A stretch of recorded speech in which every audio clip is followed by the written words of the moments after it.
Hello, Namaste, Vandanam, Suswagatam. On behalf of the SASTRA family, I welcome all of you to the Freshman Batch Orientation Program 2021. So we usually start the session with a prayer, but I wish to start with more than a prayer. I wish to start with an invocation, a very short invocation at that. Invoking the Lord to remove all obstacles, all impediments from our path. Om Ekatantaya Vidmahe, Vakratundaya Dhimahi, Tanno Tandi Prachodayat. May Ganesha, the Lord of all perfection, who seems imperfect, but who manifests perfection in all forms of life, bless us with health, wholeness, and prosperity in all forms of life. With this short invocation, I wish to request the Vice Chancellor of our university, Dr. S. Vaidyasubramaniam, to take control of the floor. One thing he told us very clearly was, welcome the students, you don't have to welcome me. But there are three things I'd like to say about him. One, he's a dynamic leader. Two, he's an outstanding speaker. And three, above all, he's a wonderful human being. With these words, I request you to take control of the floor, sir. Over to you. Thank you very much, Dr. Sujata, for the generous and charitable introduction and the divine invocation. And at the outset, let me first wholeheartedly welcome the freshers to the Shastra family. And let me, on behalf of the entire Shastra family, congratulate you for having endured almost a year and a half of a very tough time period ever since last March 2020. You've seen through the pandemic successfully, and you have completed your schooling and come out with flying colors. Not stopping, you have rightly applied to Shastra, and you have been admitted to one of the progressive higher education institutions of the country. On that count, first, you deserve a big round of applause and congratulations on behalf of the entire Shastra family and on my personal behalf. Having said this, it's now time for you to shift gears and move from the schooling ecosystem into a university ecosystem, which is a giant leap that you are going to take, considering that it's going to be a new way of life for you, which I'm sure many of you are eagerly looking forward to enjoying the new chapter in your progressive pursuit for knowledge. And that is why we at Shastra, we have decided to present an orientation that is comprehensive in its fullest terms. That it is not just an orientation that is going to present Shastra, it is going to be an orientation that goes beyond Shastra as an institution to cover various other dimensions, which involves first beginning with the academic structure, the curricular mix, then the modes of engagement that covers not only your core academics, but also co-curricular and extracurricular activities, and then to also give you a perspective of what it needs to be a good individual who has a focused approach towards goals and values in life, and then that you are coming from a period that you saw tough times and entering into a new phase of life, and what you need to do to leave that emotional backlog as you step into this first journey that defines your pathway for higher education. Then you also need to know not only about Shastra, but also the twin cities of Trichy and Tanjavur, which are very historic in its own way. And not stopping there, I've also managed to bring some of the distinguished alumni to be a part of this orientation session, along with my own student friends who are still students at Shastra, who will also present you a package of what student life is all about at Shastra. And then you also have an introduction to yoga, followed by the basic procedural formalities that you need to complete in terms of opening a bank account, these bona fide letters, and all of that. So, to put it in a nutshell, this comprehensive orientation that you will be seeing for the next 6 to 7 days is going to give you an overall perspective of not only the institution, but the contours of the experience that you will traverse in the next 3 to 4 or 5 years that you are going to be a part of the Shastra family.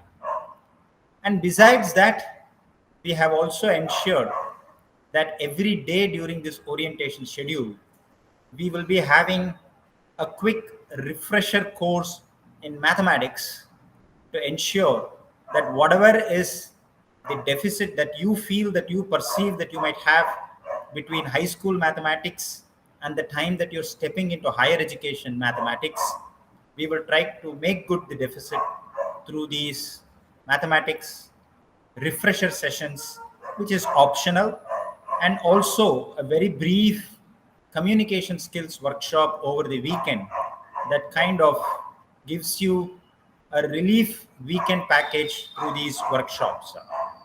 So, friends, the next 6 days of this orientation is going to be as comprehensive as we want it to be. And I welcome you to be a part of this orientation, which is not only going to be a learning experience for you, it is also going to be a learning experience for us. Because in the meeting of the freshers, the members of the Sastra family also feel that we have a lot to learn and live up to the expectations of the freshman community. Having said this, let me first present a quick snapshot of what I will be covering during this orientation, which of course is going to be about the institution Shastra and the progress that we have made in the last 3.5 decades since its inception, and how we have carefully chosen the student community to enter into the portals of this institution, and how we have built a very robust and agile teaching research ecosystem that is supported by world-class infrastructure, and also our efforts to develop wholesome individuals through an approach towards a value-based education. And next, beyond academics, what are the other opportunities that students will be having? And of course, the various scholarships that students can win as they are students at Shastra, and the most expected hostel accommodation, the procedures that is associated with that, and later a little bit of information. Of course, all this information is equally important to the parents, but separately a parent institutional interfacing mechanism, and then the most awaited inputs on when are we going to start classes on the face-to-face mode, after which I will leave a substantial time for the freshers to interact with us and get your questions answered as we progress. And those who have questions, please wait before you shoot your questions in the chat box. You might have questions in your mind, and we have actually tried to ensure that we answer as many questions as possible during the orientation itself.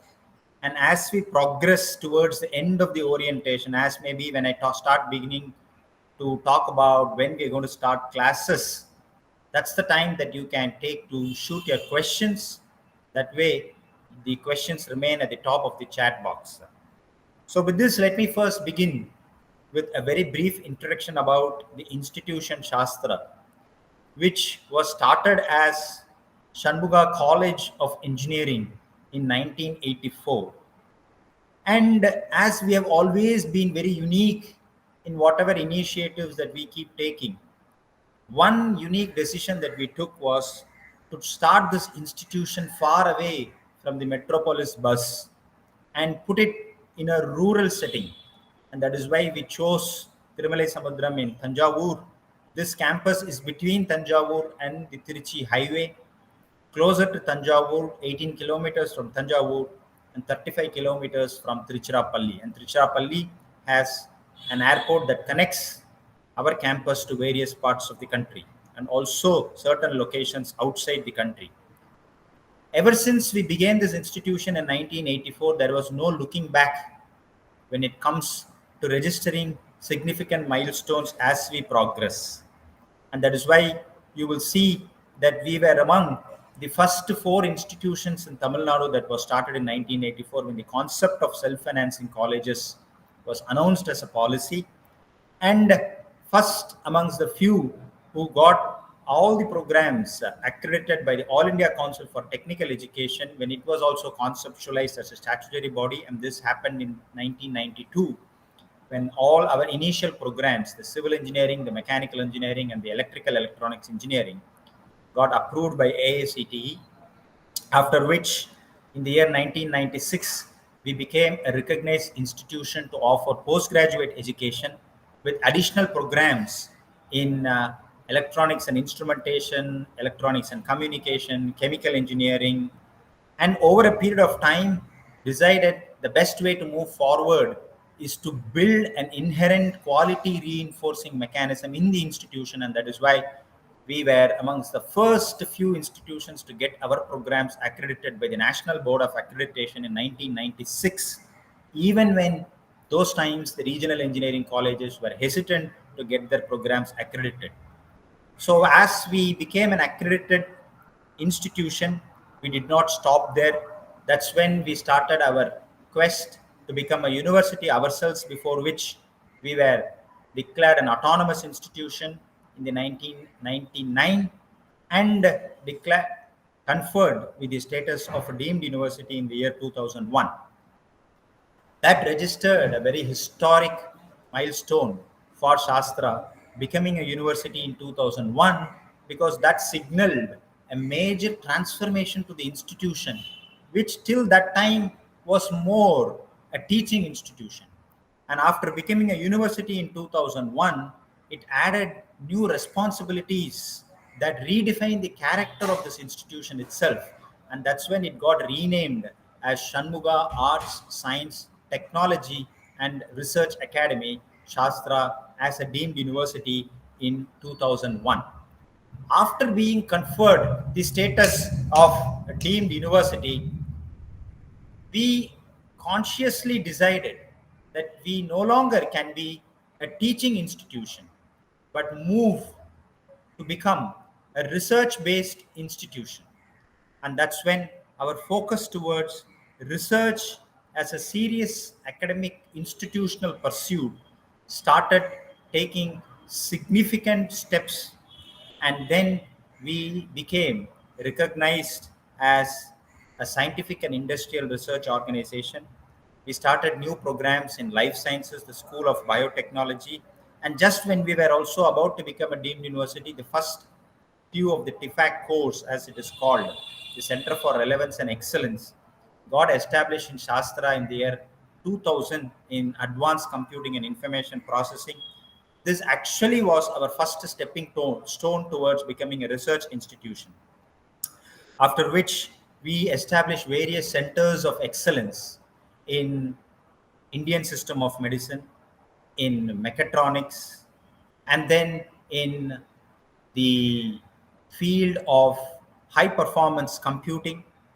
And later, we established a center for nanotechnology and advanced biomaterials, which is one of our strong areas.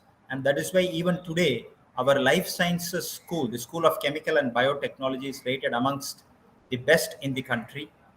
And not stopping there, we also participated in the accreditation of the university type institutions that is done by the National Assessment and Accreditation Council.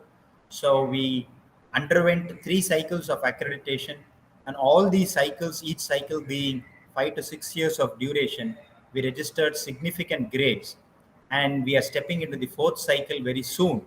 And as we speak today, we are a category 1 institution because of our NAC accreditation. And not only that, we also participate in the National Institutional Ranking Framework, which is the NIRF. And as per the latest 2021 NIRF ranking, we are ranked as the 21st university in the country. And we have been significantly improving our ranking ever since NIRF started. And not only this, we have also been participating in the global rankings. We figure in the Times Higher Education QS, in its global rankings, in its Asia ranking, in its emerging economies ranking, BRICS ranking.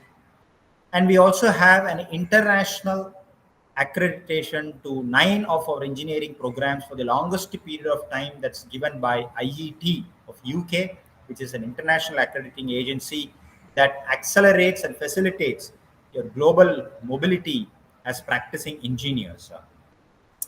And during this period between 2001 to 2008, since we already became a university in 2001, we wanted to be a university in its true sense. So we not only concentrated on our engineering programs, but we also started programs in sciences and humanities in a campus in Kumbakonam, which is the Srinivasa Ramanujam Center of Shastra in Kumbakonam, where we offer many of our arts, science, humanities, and a few engineering programs. And for those who do not know, we purchased the house of Srinivasa Ramanujam, the Max genius, and converted that into a monument. And it is in his honor that the Srinivasa Ramanujam Center, which is also under the ambit of Shastra, is functioning in a massive campus in Kumbakonam. And that's where we offer the arts, science, and humanities programs. And we also started the School of Law, offering 3 5-year integrated programs since 2008. And the School of Law has emerged as one of the top institutions offering legal education in this country. And the first year that we participated in the NIRF ranking in the School of Law, we were ranked 17th in the country. So this, in a nutshell, defines the progress that we have made as an institution, starting various academic programs as a university, also true to its character of being a university, offering programs across the spectrum: engineering, arts, science, humanities, management, law. And not stopping, as I told you before, we did not want to be a teaching institution, and that is why we wanted to move towards becoming more a research institution. And being recognized as a scientific and industrial research organization, we undertake lots of research that is funded by prestigious funding agencies, government agencies like the Department of Science and Technology, DBT, DRDO, ICMR, CSIR, and also various corporate entities like the Tata Sons, the Tata Consultancy Services, Tata Communications, the TVS Group. So a variety of research funded by both government as well as corporate agencies. And we also have 2 thematic technology business incubators that is established with support from the Department of Science and Technology and the Department of Biotechnology, concentrating in 3D printing and IoT, and also healthcare diagnostics. So research and technology business incubation have built a coherent synergy and aligned well with our teaching programs, making Shastra a truly comprehensive university offering teaching, training, research, and consultancy to not only its full time learners at Shastra but also to various stakeholders outside the formal brick and mortar orbit of Shastra. So that's the quintessence that makes it a comprehensive university. So that's about Shastra, friends. And let me move to the second part about the students. As I told you before, I again congratulate you for having chosen Shastra. And there are a variety of reasons for you to feel very happy about it. But one thing that I always say during all of my orientation sessions in the past is that you have been admitted to Shastra because you deserved an admission at Shastra.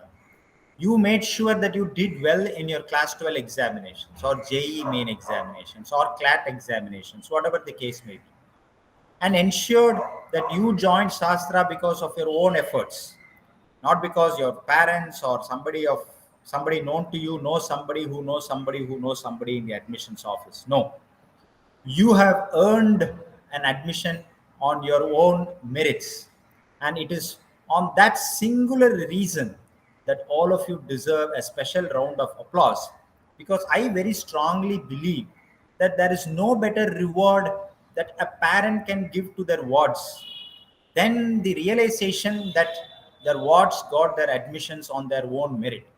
And that is the best reward that a parent can give to their sons or daughters. And you should really feel proud about that. Because by now you would have realized that as an institution, we don't collect even a single rupee as capitation fee or donation. And all the admissions has been done in a very transparent manner based on the merit which we arrived based on your plus two scores or the competitive examination scores. So, friends, student friends, welcome to Shastra and feel very proud about it that you have earned an admission, and the rightful place that you occupy at Shastra is well deserved. And I'm sure you will continue to make progress with that sense of fulfilled achievement, and you will definitely become successful in the pursuits that you will undertake at Shastra. The pursuits that you will undertake at Shastra is going to be multi-dimensional. So it's going to involve teaching learning mechanisms that's going to put you into the rigors of the academics that any higher education institution will put you through. Then for some, those who feel that they also have an extra appetite for research, you can also conduct certain basic research inside the campus using our state-of-the-art facilities. The entire campus is comprised with various schools that represent the different academic units of Shastra. We have the School of Civil Engineering, the School of Mechanical Engineering, the School of Electrical and Electronics Engineering, the School of Computing, the School of Chemical and Biotechnology, the School of Arts, Science, Humanities and Educations, the School of Law, Management, and the School of Sciences in Kumbakonam.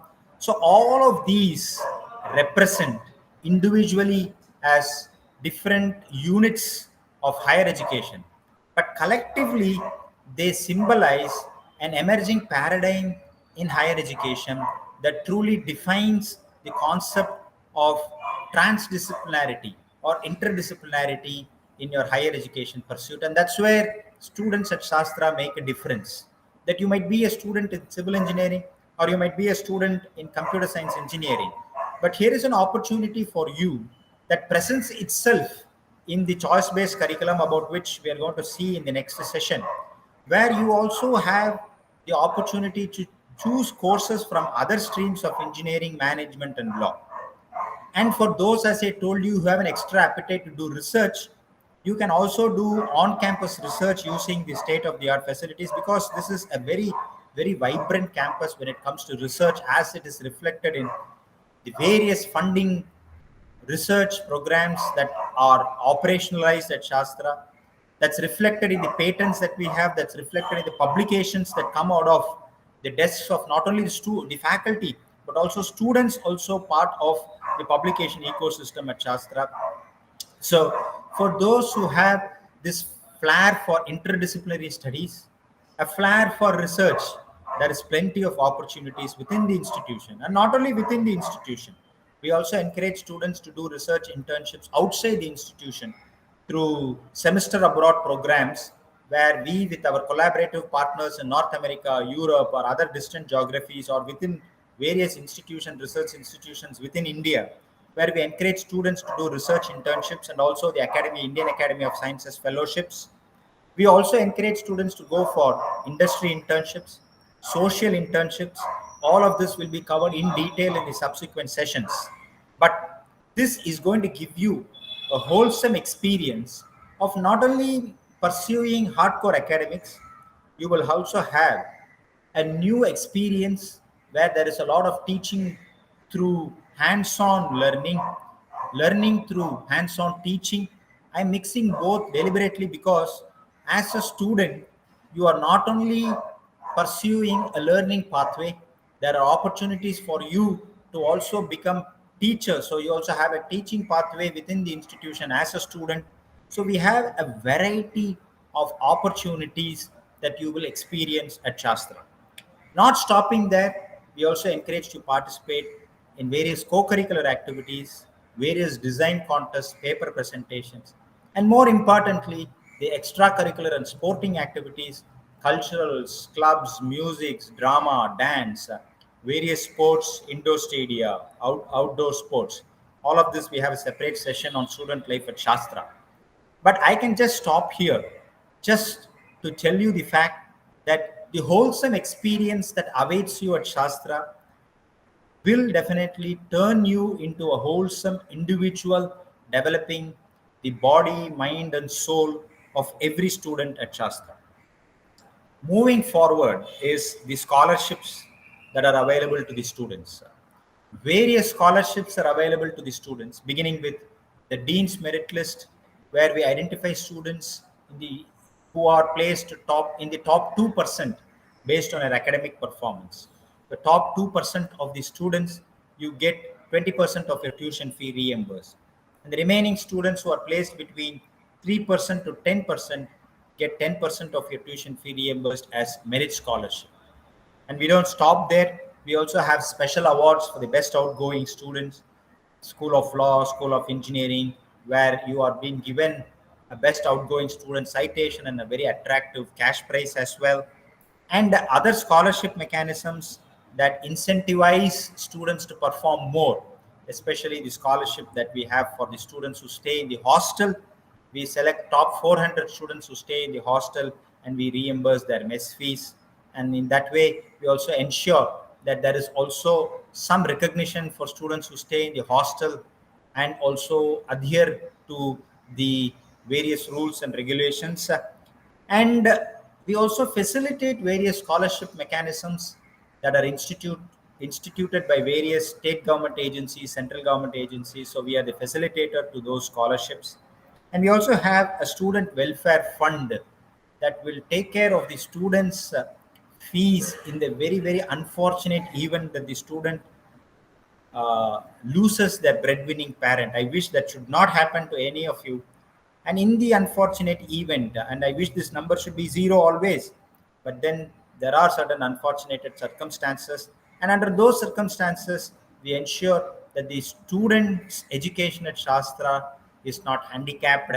We waive the entire tuition fee and they continue to finish their course successfully and graduate from this institution. And not only scholarships through these merit-based scholarships, we also have various other scholarships that are given by various corporates and philanthropic agencies that have instituted special endowments to give cash awards to students. So we also facilitate that as well. Now, we insist that most of the scholarship is based on merit, and the merit is calculated based on your performance in the end semester examinations that we conduct at Shastra. And a very detailed session about the examination, the credit structure is going to follow in the next session. But just I want to just park one idea in your mind that if you really want to prove your merit, please be very serious in your pursuit, in your assessments.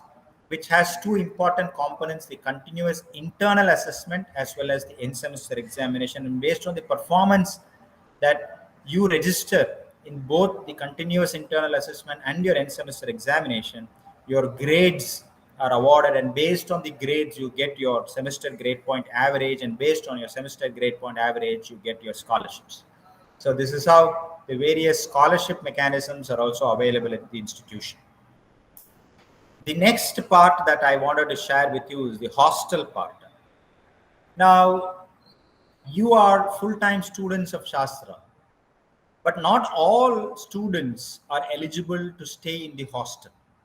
Hostel is given to students who reside in their houses, which is located outside a 70-kilometer radius from Shastra, because within this radius we have our university buses operating from different directions, and you can make use of the university bus and continue to be at Shastra as a day scholar. So hostel is given only to students who stay outside a commutable radius of 70 kilometers. And usually we also give the hostel accommodation when the admission is also complete. But we realize the fact, and I am sure you're also mindful of the fact, that we will be pursuing an online mode of education, at least in the short foreseeable future. And that is why we have not started the hostel registration. But very soon, maybe by the first week of November, we should be announcing the hostel registration process, or even before that, we will announce the hostel registration process and make sure that you are given a hostel accommodation before we open the classes on a face-to-face basis. And once you become students of the students' home, we call the hostels as students' home because it's a home away from your original home. There are some basic rules and regulations that you will have to abide with, and this is in the larger interest of the students' future that these rules and regulations are in place.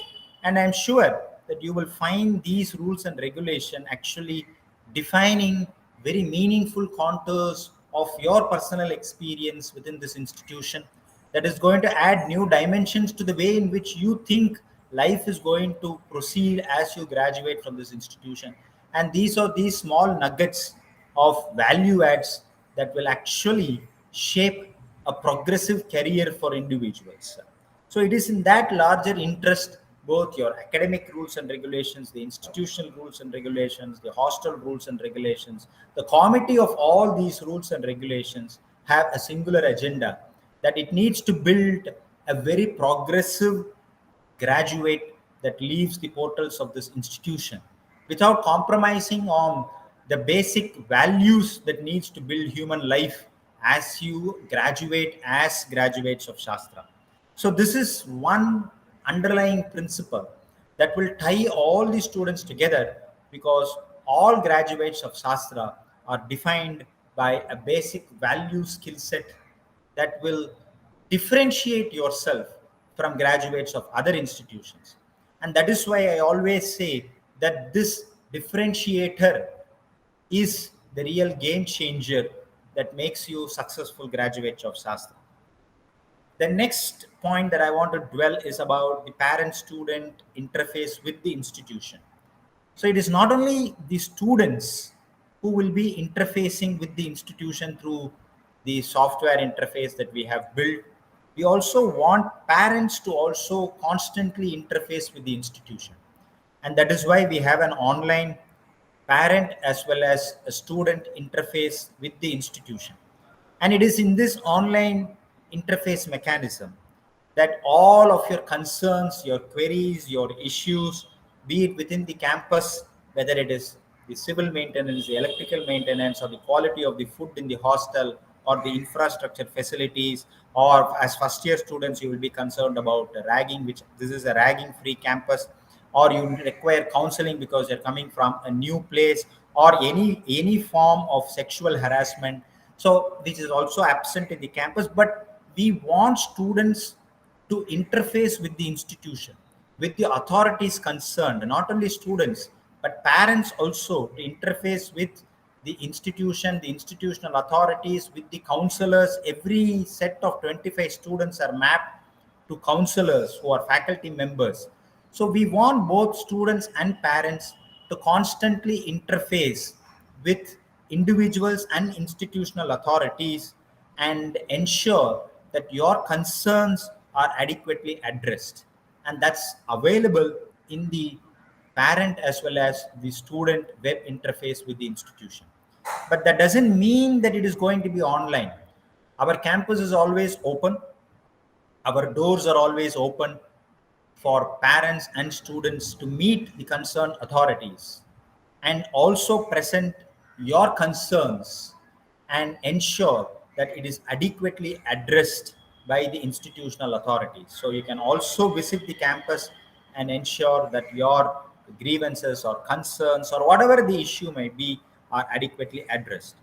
And from an examination point of view, the examinations are always transparently conducted, giving adequate opportunities for students to ensure that they are product of a very fair and a transparent assessment mechanism. And there again, we have opportunities for students to get back to the authorities in the examination department in the event they feel that they have not been given deserving grades. So to that extent, there is a very robust mechanism that interfaces the student with different authorities in the institution. And I strongly advise and urge the students to make use of it and not make misuse of it. Because as students, you will also have the tendency, because this is a new phase that you're entering. And I am telling you, I am not saying that there will not be adjustment problems. Even when you graduate, when you go into the workplace, today, the workplace, they are talking about workplace adjustment. So even as you graduate and you join your workplace, or even after joining a workplace, you move from one company to the other. Every new ecosystem requires certain individual structural adjustments. And those who are capable of doing it themselves maybe are good at it. But we are mindful of the fact that this important transformation that you are making from school education into a higher education institution campus requires not an incremental, but definitely a transformational change in your individual structural adjustments. And if you are able to do that in your own ways and able to successfully endure this transformation, we are very happy about it. If you feel that you need some assistance from us, we are always here to provide that assistance to ensure this transformation that you are making from school to university is seamlessly smooth and in no way is going to be an obstacle into the progressive pathway that you are going to make at Shastra. Now to the last part, the online classes. We are mindful of the fact that the last 16 months of learning that you have undertaken has been through various online mechanisms, or in a few cases through some blended mechanisms of teaching learning. And we understand that it had been an experience that has fatigued you, and the future that awaits you at Shastra is going to give you a new experience. But definitely, it's going to be a continuum of this online as we just begin the first day of classes. But I only hope that this continuum breaks as early as possible. And I wish that sometime during the month of November or December, maybe November, just after Deepavali, we will start our face-to-face classes on campus.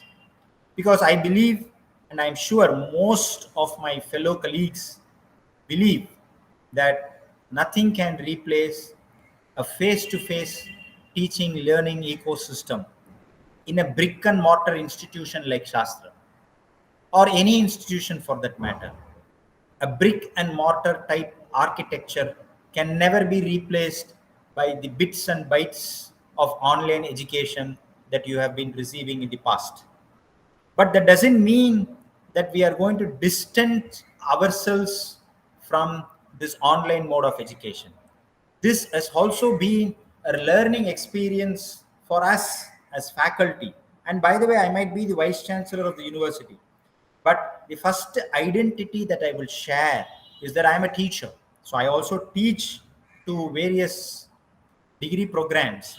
So as a teacher, I also join my faculty colleagues in the learning that we have also assimilated in the last 16 months, that it has also shaped our own perspective towards redefining the teaching learning ecosystem. And moving forward, you are going to experience a blended approach and what we call a phygital approach, which is going to converge the physical form, which is face to face, and also a digital form, which is going to be predominantly driven by online education. And this phygital teaching learning mechanism will be so balanced that it brings to the table the best of both forms, and that's the way that we are going to move forward. So even when you come to campus, you will also have those shades of online education, but it is not going to be the ghosts of online education. This is going to be the bright shades of online education that is going to add new dimensions to the teaching learning experience that you will have at Shastra. So friends, this is where that we want to make a difference, not only in the admission and enrollment process, that we want students to be admitted through a very transparent mechanism, but the entire experience that you will be having inside the institution is also going to be a differentiating experience that will set Shastra students apart, and that is going to add a new dimension to the way of education that you have seen so far. And what you will be seeing as you move forward will definitely be adding various transactional progressive elements into your individual skill sets. And you will realize as you graduate that this entire experience at Shastra has added various new dimensions to not only your professional pursuit but also to elevating your individual status as a wholesome individual. So friends, I will stop here, but will just conclude that with a very, very, very profound request and message, or you might take it in whatever form as you think it will fit you best. You have decided to join Shastra.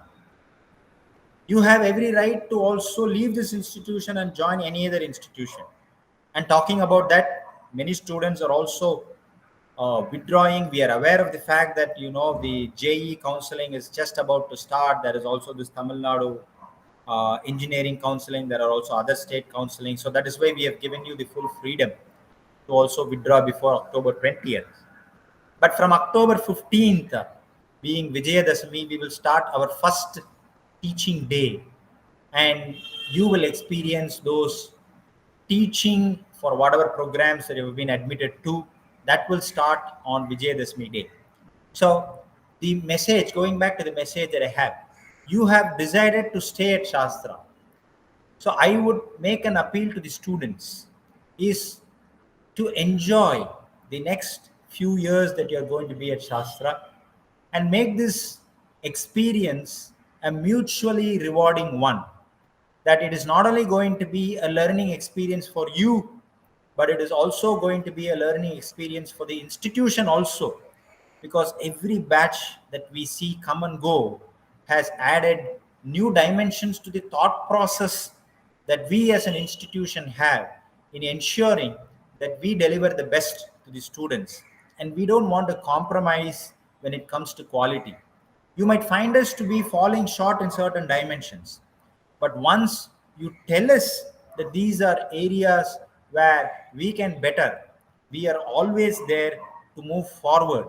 And that is the message that I have to you, that we have to undertake this exercise in a collaborative way, because this experience to us, and I am saying it from the bottom of my heart, that this experience to us is a mutual learning experience. And that is why we as teachers, we always think that we are also students, And we also appreciate the fact that at times students need to become teachers, because it is in this symbiotic relationship that we can maximize the teaching learning opportunity that awaits you at Shastra. So, with this very brief backdrop, I once again welcome all the students, the parents also, to Shastra, and I will give you the fullest assurance on behalf of the entire Shastra family that we as an institution have certain objectives that we have set to ourselves, and we will go all out to meet those objectives and to also better those objectives based on the feedback and inputs that you will give as students and parents. And we will always strive to move forward, and in this entire process of moving forward, we will assure you that there will always be an incremental progress that we will add to every student inside Shastra. So thank you very much for your patient hearing, and I will now start taking questions, and I will be receiving questions from the session moderators, and I will take as many questions as the time permits. And even if you have questions beyond this orientation session, feel free to park your questions in the queries module that's still available in your admissions portal. And once you become students of Shastra, you will be migrated into the Shastra student web interface, where your registration number that we have already shared with you is your unique Aadhaar type equivalent Shastra ID. So you will have to use that. You will have to use the shastra.ac.in, which is a Google compatible email ID. And these two are the identities that is given to you as long as you are students of Shastra. So then you move towards the student web interface, and that's where the online world of Shastra, where you can see your fee payment, your credits, your attendance, parents can see your attendance, your counselors, you can post your queries. So all those concerns can also be ventilated through the student web interface.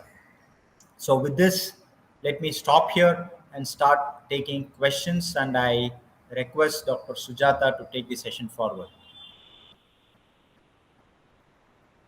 Insightful, comprehensive overview to Shastra, a world-class university. We will take questions now. Students, you can post your questions. Some of the questions are related to admission.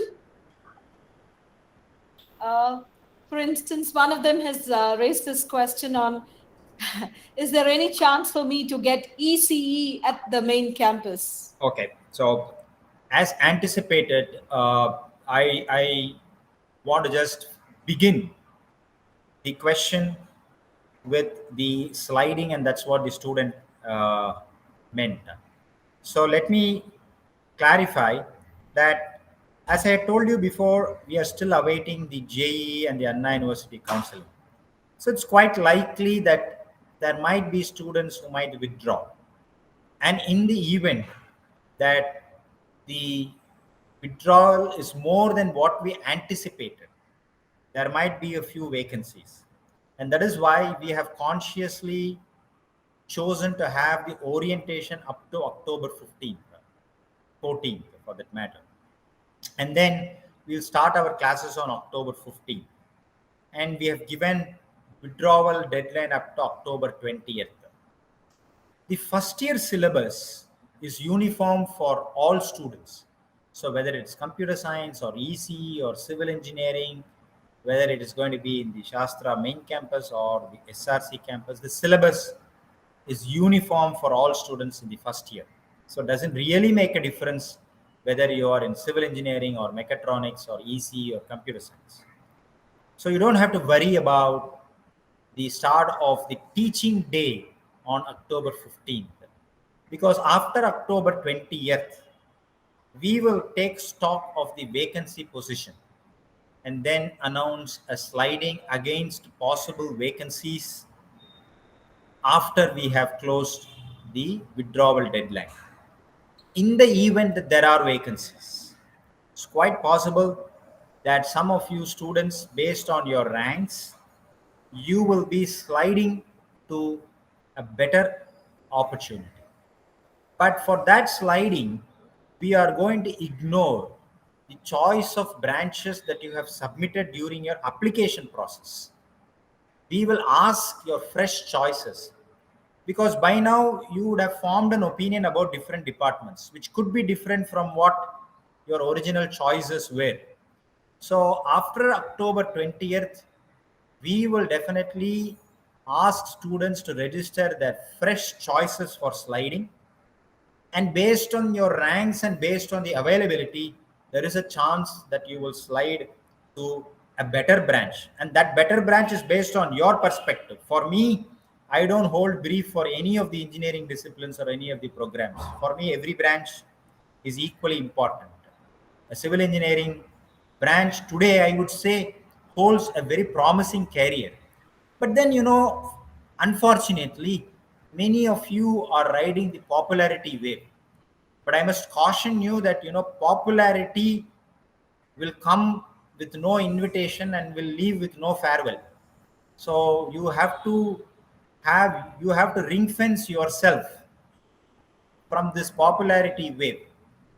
Take a conscious decision as to what actually suits your abilities and the future that lies ahead in each of the disciplines, because that really is important than the fact that your friend is studying in that branch, or your friend is studying that branch in a different institution, or your parents are compelling you to do this course. But of course your parents advice is definitely a value addition. But then finally, don't ride the popularity wave. Take a conscious decision. A conscious decision, in my words, is that it is a decision that you will not repent later. So you know that you have taken this because you wanted this. And once you are aligned with that decision making, you will do well. So coming back to sliding, so definitely, yes, a sliding is possible. Now, is there a sliding that is possible after the first year?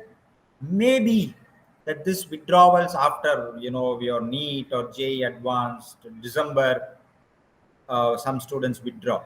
Our withdrawal deadline is October 20th. But in the event, still more students withdraw after first year. There is a possibility that there will be first year sliding. Now, a first year sliding is done based on your performance in your first year examinations. So no longer your plus 2 mark or JEE marks will be relevant. Your performance in the first year of your study at SASTRA will be taken into account when we do the sliding at the end of the first year. So to answer the question in short, you have a sliding after October 20th. You might have another sliding at the end of your first year. So if your heart beats for ECE, let it continue to beat. Maybe you will get it in the first round or the second round. Sir, a number of questions about study abroad program. Okay. The second session that will be delivered by Dr. Pugurendi is going to dwell in detail about the study abroad program. But I get a feeling that you already had one leg at Shastra and the other leg in North America and Europe. So just to quench your anxiety on that, the study abroad program is a program that we have conceptualized to identify students who can finish their coursework, the engineering coursework, at a faster rate. Maybe their 8th-semester coursework in 7 semesters, leaving the entire 8th semester for a meaningful internship, a research internship in our partner universities in North America and Europe, like Harvard, MIT, HST, Science and Technology program, or the University of Pennsylvania, or Cornell University, or Georgia Tech, or somewhere in Europe, or in Singapore, or in Japan. So many of our collaborative partners, we will send students for these research internship for their entire 8th semester. And for law students, we also have the summer and winter internship in some of the law schools. And to these students, We also provide a monthly stipend of $200 to take care of their basic utility expenses, and also a round trip airfare by the shortest route in economy class, so that we provide as a kind of a financial incentive scholarship to encourage students to go to different universities across the globe. So this is about the semester abroad program, and I'm sure Dr. Pugrandi is going to dwell this in detail in the next session. Now, there are a few questions on when will the face-to-face classes begin? Yeah, as I had mentioned, that we are also equally excited to receive you on campus. In fact, we were deliberating that, we will invite you to campus, have this orientation in campus, take you through a campus tour, and then ask you to go home. But we didn't want to do that, because we didn't want the first phase to be an academic picnic, but more a serious engagement that puts you into the teaching mode as early as possible.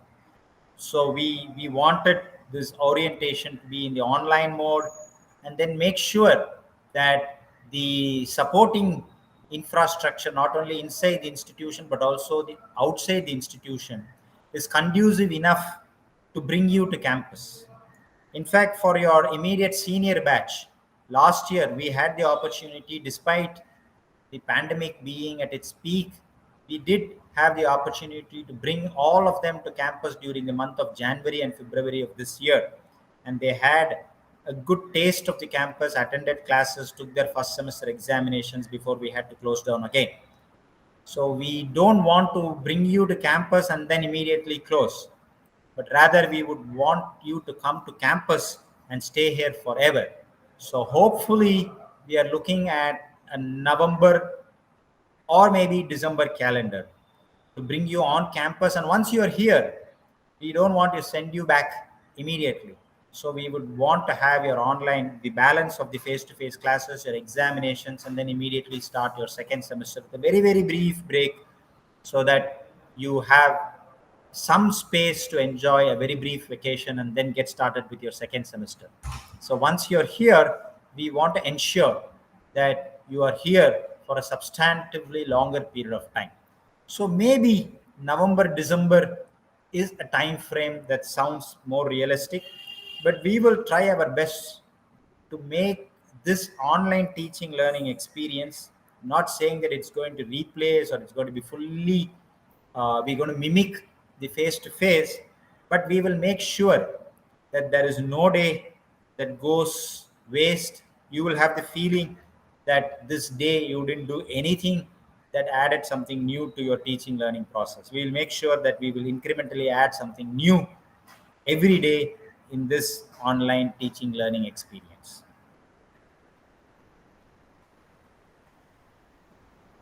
Very interesting question. They want to know about the dress code. Yeah, so the dress code at Shastra, see, as students, you would have studied from different schools, and each school has a dress code, and we call that the uniform, right? So that kind of gives you an identity, and some of you are very proud to wear your school's uniform, and I as a student also, and I've also worn my uniform even to some social functions to just tell the world that I am a product of this institution. So that's the uniform culture in a school. And then you go to work. Even in the workplace, they expect you to show up in a defined dress code. So it has to be formal, it cannot be a party wear. So even in the workplace, there is something called a formal wear. Now you are sandwiched between school education, uniform, and a workplace formal wear. So this sandwiched time period, sometimes students think that it is a freedom to experiment using the dresses. No. This sandwich time period is also a constant realization to the fact that you have to present yourself in a manner that defines the purpose of which you are in an institution. And that is why, though we don't have a uniform for the institution, you may call it a dress code, we say it is an educational wear or a formal wear insofar as a higher education institution is concerned. Especially for the engineering programs, you will have a khaki shirt and trouser. For the girls, a lab coat. Because when you do experiments, you have to know that you're coming for a laboratory that gives you a professional touch to the hands-on work that you do inside a laboratory. For the law students, as per the Bar Council of India mandate, you will have to wear the white shirt and black trouser and a salwar kameez dupatta in the case of the girls, and an overcoat whenever you need to participate in the moot court competitions, and for boys a suit when you participate in moot court competitions, and for all others a formal dress code without a t-shirt into the classes. Refrain from these trousers that have more pockets than the fabric in it actually. So those are clear no's, especially during an examination session. We don't know where you will have those slips of paper in which pocket, so we don't even allow those types of trousers in your examination sessions. For the girls, a dupatta with, a salwar kameez dupatta is a formal wear inside the institution. And when you're in the hostel, it's as good as your home. So whatever dress code you follow at home, you can follow that inside your hostels. But when you are on campus, you have to ensure that this is a campus where you are not only a student, but also this is a campus where others also come and go, guests, visitors, and all of that, and you'll have to be mindful of that fact, and that's why you have a formal dress code for the institution as well. Questions on how Shastra motivates students to undertake research work. Well, again, that's going to be a very detailed exposition on that when Dr. Pugarendi takes over. But since the question has been asked, we have various modules that is integrated into your curriculum.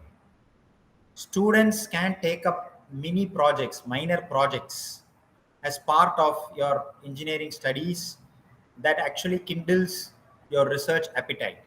So instead of taking a course, you can also do a mini project as a course, or a design experiment as a course in lieu of a taught course. So this nurtures and triggers your basic research appetite.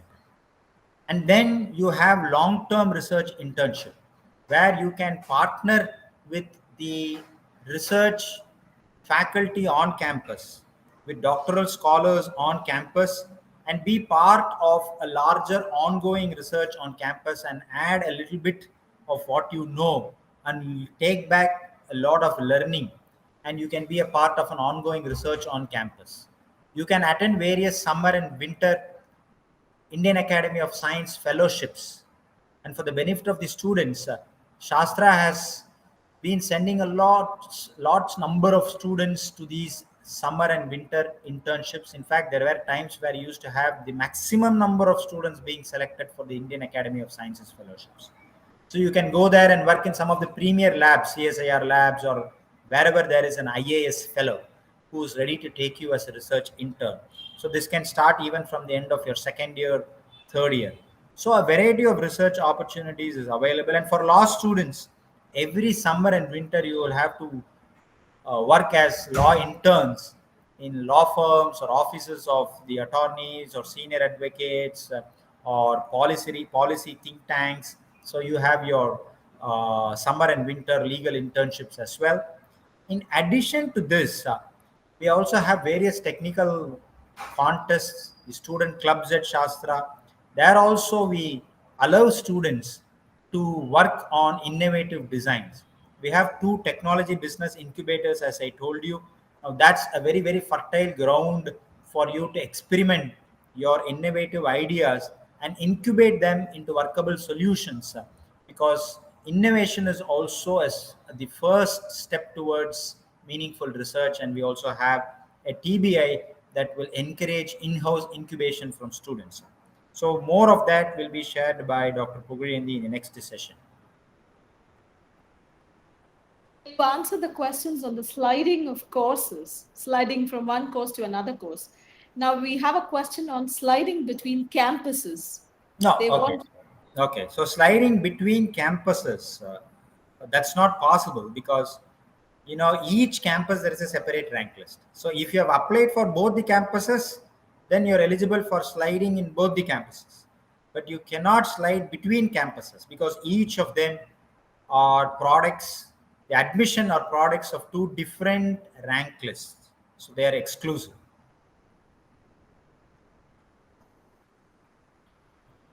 There's one student who's asked a question. What are the internationally accredited engineering courses? Yeah, as I had mentioned, the IET has accredited the IET has a process where the senior most engineering courses get accredited first. So the School of Electrical Engineering, School of Computing, School of Chemical and Biotechnology, School of Mechanical Engineering have had some of their courses accredited by the IET. Then more number of programs will be added to the list as they become eligible for global accreditation. But as a university, we are accredited by NAC. And as an institution that also encourages global mobility, we will be moving into the international accreditation to other programs as well, as and when they become eligible to be accredited by IET.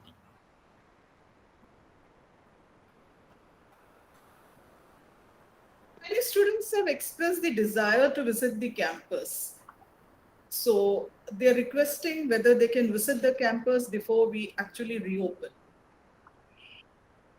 Well, you are most welcome to the campus because it is your campus, because you are now students of Shastra. So only thing is that you have to be mindful of the fact that you will have to undertake a travel that will involve using public transportation or other methods of travel that might risk exposing yourselves, your aged parents, because it's not only students. I've had many requests of even grandparents wanting to come and visit the campus, which we wholeheartedly welcome. So we always want parents, grandparents coming to the campus, and we've seen that happening every year.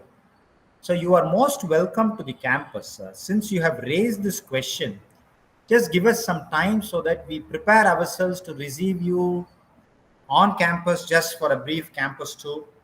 Because for the students in the SRC, we are actually starting the document verification process from today. Because most of the students, 98% of the students in the other campus in Kumbakonam are day scholars, which means they come from a commutable radius. So we said we'll make use of this opportunity to invite those students to campus for the purpose of document verification. So this week they will be coming to the campuses during the afternoon sessions.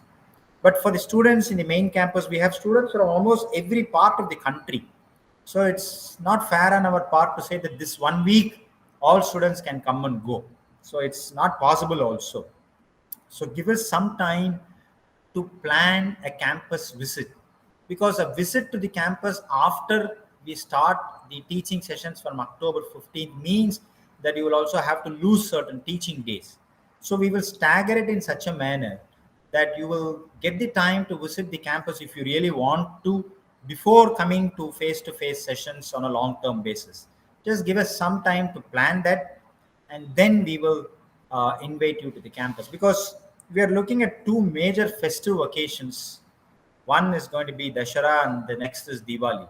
So it's going to be a very crowded festive occasion across the country. We don't want you to be exposed to other risks as you undertake this travel. So just give us some time, we will plan, and we will plan it in such a way that it is staggered and ensure that your visit to the campus back and forth is safe, not only for you but also those who are accompanying you as well as for us. There's another question on when should we submit our certificates? Well, what we have done now is document verification online, and we have just trusted you based on the scanned copies that you have given. The document submission has to happen when you come here, because we don't want you to courier your original documents or anything.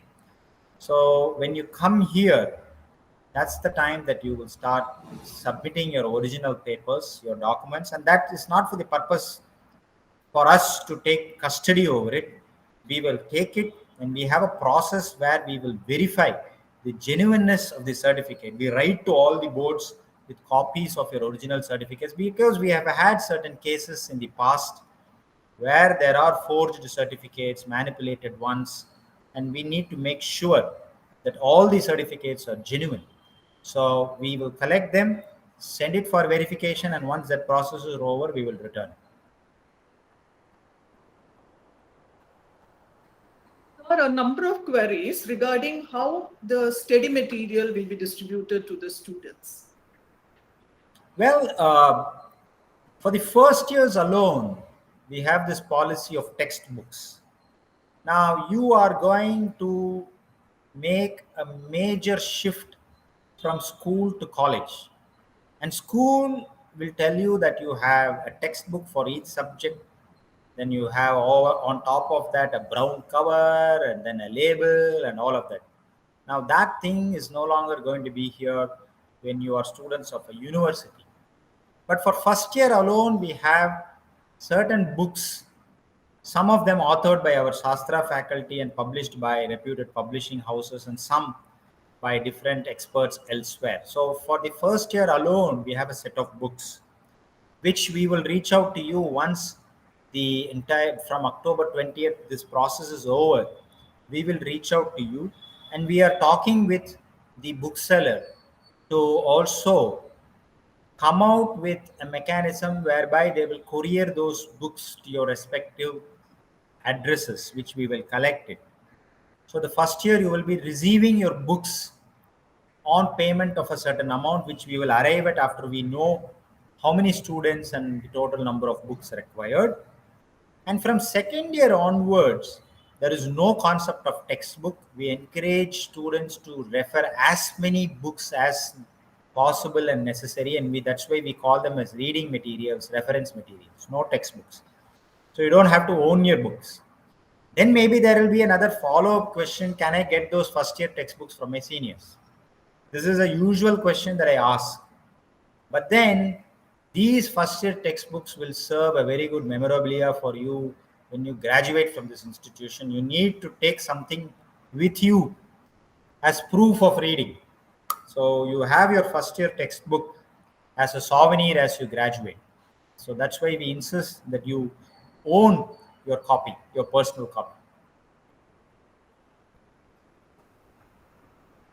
There's another question which has come from students on how comfortable is Shastra for students from the north? Well, I think that this institution is geographically located in Tanjore in south.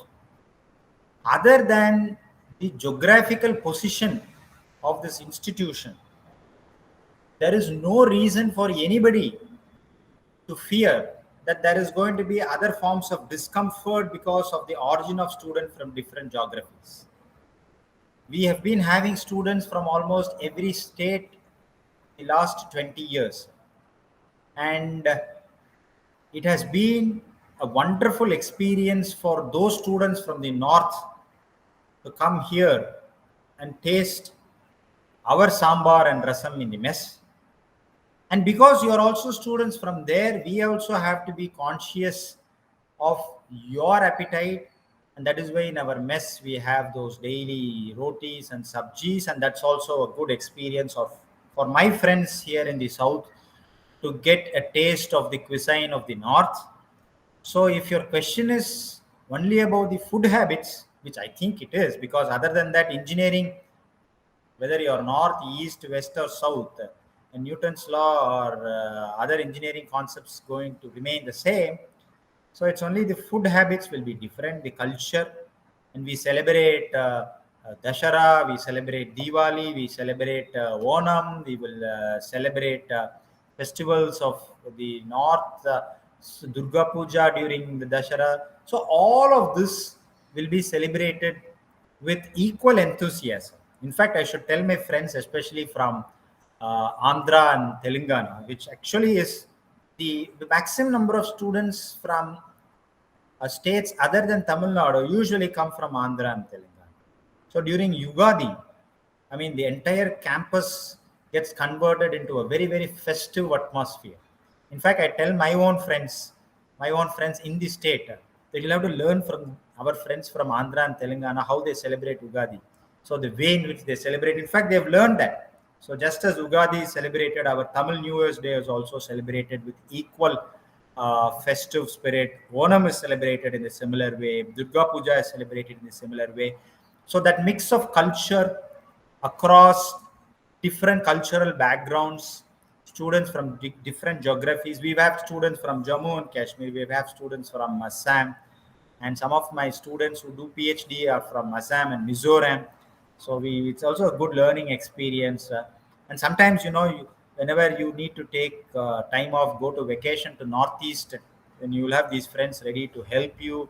So you bring Northeastern or students from the North, bring your parents to South and enjoy the Southern hospitality, time to take break, take vacation, go to some of the historic temples and temple towns, other places of visit, Velangani, Nagur, Dargah, plenty of places to visit.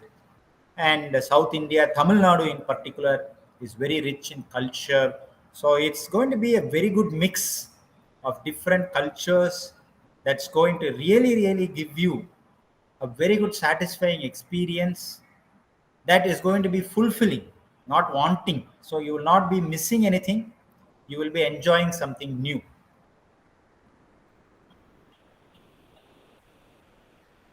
Some of the students are very curious to know about the notable alumni of Shastra. Can you please throw some light on this? Well, that's a very tough question because if I say one, I will be missing the other. And if the session gets recorded, it is available in public domain. Another notable alumni will come and say, "Ade, you did not think about me when you answered this question." But the risk of being questioned by many distinguished alumni, I can just give you one answer, and maybe an escape route as I give the answer is because it is the most recent. So many of you would have heard the company called Freshworks. So Freshworks got itself listed in NASDAQ last week, sorry. So last week it got listed in NASDAQ with a market capitalization of over $1 billion and with very far ambitions to make it a $10 billion company. So Freshworks, not only it's the entity got listed in NASDAQ, it also created 500 of its own employees becoming crorepatis, allotting them shares. So for those who don't know yet, Freshworks was started by Girish Mathrubootham, a SASTRA alumni, batch of 1996. And every year we have the Distinguished Alumni Awards. So if you go through our alumni portal, you will see some of the distinguished alumni who received our awards, who have excelled themselves in public sphere as public servants, in corporate as corporate leaders, and also as entrepreneurs by charting themselves successful course in their self-employment pursuit. So we have distinguished alumni across these three tracks that we have honored in the past. You can see that in our website as well. Very pertinent question from some of the students. They want to know how to obtain their bona fide certificate in case they're applying for an educational loan. Yeah, once this orientation session is almost about to get over, not today's session, this entire week gets over, you will be migrated into the student web interface as I was explaining to you. And also your admission portal will be live for a very brief period of time. So there will be an option to download your bona fide certificate, wherein after the sliding is over, the first sliding in October 20th, your name, your branch of study, along with a fee estimate, all of that, you can download it because I'm aware that you'll have to use that for your bank loan and other purposes. So the last day of orientation is with the bank loan session. And that's when the bona fide download facility will also be enabled so that immediately you can start downloading your bona fide certificates.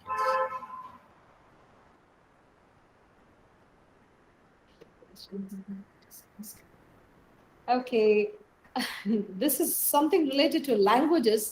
They want to know if we teach international languages here at Shastra, like Japanese or German. Yeah, so what we plan to do is also do a test of English as a basic foundational language for the first year students. And for students who meet the mark, we have certain benchmarks. For those who meet those marks, we will waive the English course in the first or the second semester and offer a foreign language course or maybe a non-English course. I don't want to use the word foreign language because every language is foreign for the other. So it's a non-English course. So you can have a course in Tamil, you can have a course in Sanskrit, you can have a course in French, German, and maybe Japanese if there is enough students to register for that.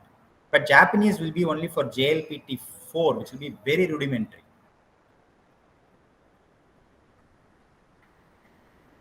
The remaining questions are those that are related more to the curriculum and training and placement. So I think those will be answered in the subsequent sessions. Okay, fine. So if that's the case, let me thank you for the patient hearing and welcome all of you again. And I would advise you to attend every session of this orientation. And that is why we have not burdened this orientation schedule with back-to-back sessions throughout the day. We have only 2 sessions a day, and then the afternoon session is your max refresher. It's not actually afternoon, it's from 3:30. So we are also going to give you some time if you really need a quick nap as well. 3:30, come for the max session. My advice is whether you like it or not, you might know the subject. It's better to understand that because engineering mathematics is a little different from your high school mathematics, and we are just using this refresher session in mathematics to serve a perfect springboard for you to dive into the deep sea water of engineering mathematics. And the other sessions which are going to be delivered by Shastra faculty, the subsequent session and then the session tomorrow on school specific orientation, they are very important. And also important are those resource person sessions on educational goals and values, mental wellness, yoga, history of Trichy and Tanjavur, ancient wisdom in modern education by Dr. Sudha Seshe. See, these experts that we have chosen to deliver these sessions, Dr. Sudha Seshe and Dr. Chitra Madhavan, Yogacharya Sridharan from Krishnamacharya Yoga Mandiram, Dr. Sitaraman, expert in human values for education, Dr. Lakshmi Sitaraman, another expert, wellness expert. So these are people who have taken time off from their busy schedule only to give you that comfort factor, to make you understand that beyond the formal engineering education, there is more that you have to learn. And they are only going to trigger those learning pulses inside you, because those triggering neurons inside you during this orientation session will only just raise the appetite. It is not that you will become subject matter experts at the end of this orientation schedule, but then you will have to keep asking your questions yourself as to the varied purposes for which you are stepping into these portals of a higher education institution. And as you step into the portals of Shastra, I wish all those varied purposes are fulfilled in the next 3, 4, or 5 years that you will be students of Shastra. With this very brief, comprehensive overview, I welcome all of you, and please get ready for the next session that's going to begin in the next 1 hour or so. The next session is at 11:30. So that's the session where you will be given deeper insights about the course curriculum as well as the career development mechanisms available at Shastra. So thank you very much and welcome all of you to Shastra.